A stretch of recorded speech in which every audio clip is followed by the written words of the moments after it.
Assalamualaikum warahmatullahi wabarakatuh. Perkenalkan, nama saya Hesti Widianingsih dari Prodi PGMIA semester 3.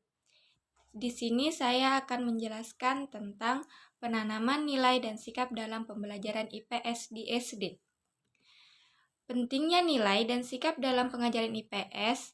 Menurut Parwominto dalam Kamus Besar Bahasa Indonesia, nilai adalah harga. Hal-hal penting atau berguna bagi manusia, nilai atau sistem nilai adalah keyakinan, kepercayaan, norma, atau kepatuhan-kepatuhan yang dianut oleh seseorang ataupun kelompok masyarakat.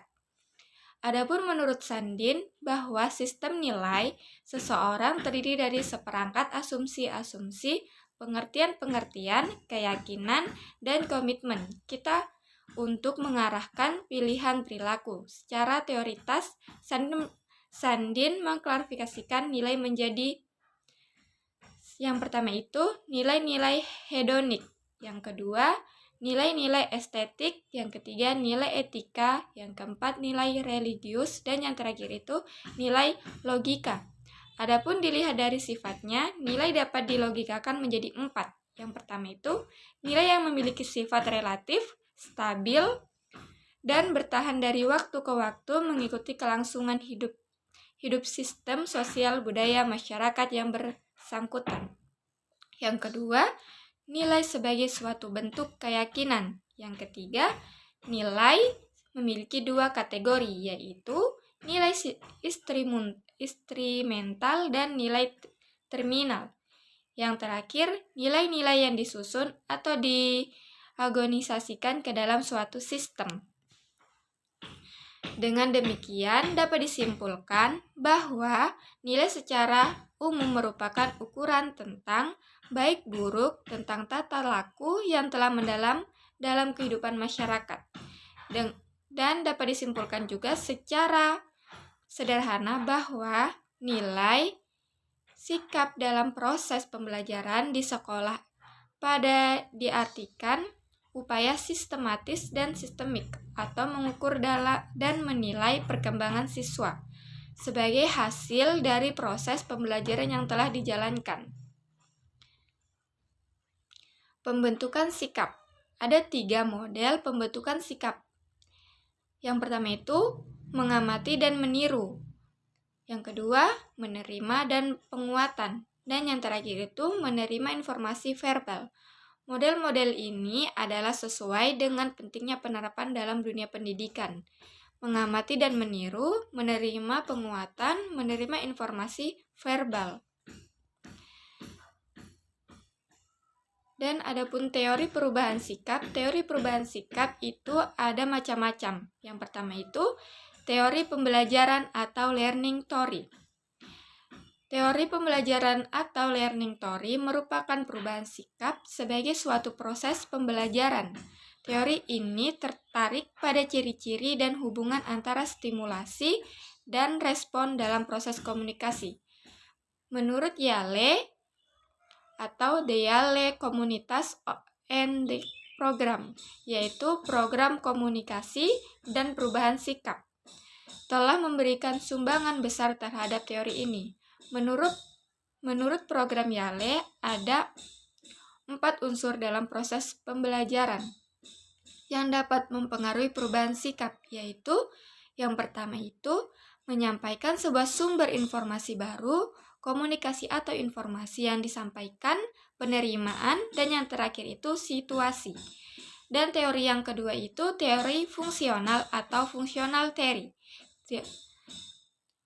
Teori fungsional mengasumsikan bahwa manusia mempertahankan sikap yang sesuai dengan kehidupan dirinya sendiri.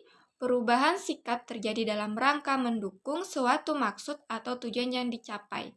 Sikap dalam rangka memenuhi berbagai kebutuhan individu antara lain sebagai alat atau instrumental, sebagai pertahanan diri atau ego defensif, sebagai pernyataan nilai atau value ekspresif, dan yang terakhir itu sebagai pengetahuan knowledge. Dan teori yang ketiga itu teori pertimbangan sosial atau social judgment atau teori. Menurut teori ini, perubahan sikap merupakan suatu penafsiran kembali atau definition kembali terhadap suatu objek. Sikap adalah sebagai suatu daerah dalam suatu skala yang mencakup ruang gerak penerimaan atau ruang gerak tidak pasti dan ruang gerak penolakan. Berikutnya, hubungan antara sikap, nilai, dan perilaku. Hubungan antara sikap dan nilai sebagai pakar psikolog berpendapat bahwa nilai lebih bersifat global daripada sikap. Pendapat ini mengatakan nilai merupakan sasaran yang lebih abstrak yang ingin dicapai seseorang. Nilai mendasari pandangan hidup seseorang, oleh karena itu nilai tidak mempunyai objek yang spesifik seperti dalam sikap, namun sangat penting perannya dalam pembentukan sikap.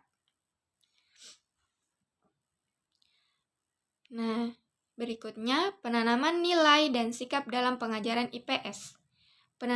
Penanaman sikap atau sikap mental yang baik dalam pengajaran IPS tidak dapat dilepaskan dari pengajaran nilai dan sistem nilai yang berlaku di masyarakat. Penanaman nilai dan sikap pengajaran IPS hendaknya dipersiapkan dan direncanakan kesinambungan dengan penekanan pada setiap tingkat yang berbeda.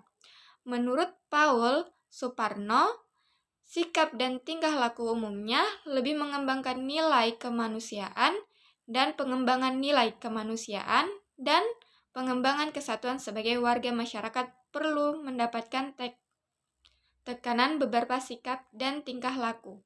Sebagai berikut, yang pertama itu sikap penghargaan kepada setiap manusia, sikap tanggung jawab, rasa jujur, berlaku adil, suka mengabdi, ramah, setia, sopan, dan tepat janji.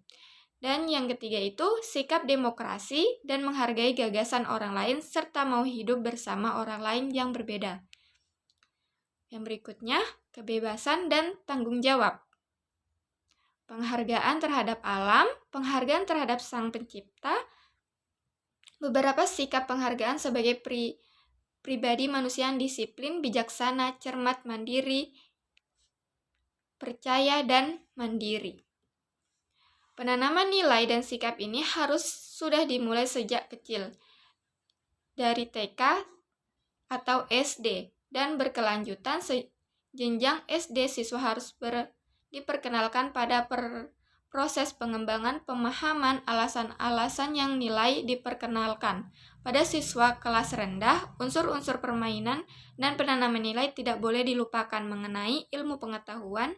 Kegiatan yang dapat diperkenalkan antara lain mengunjungi museum, kebun binatang, tempat-tempat bersejarah, dan mengenai lingkungan alam.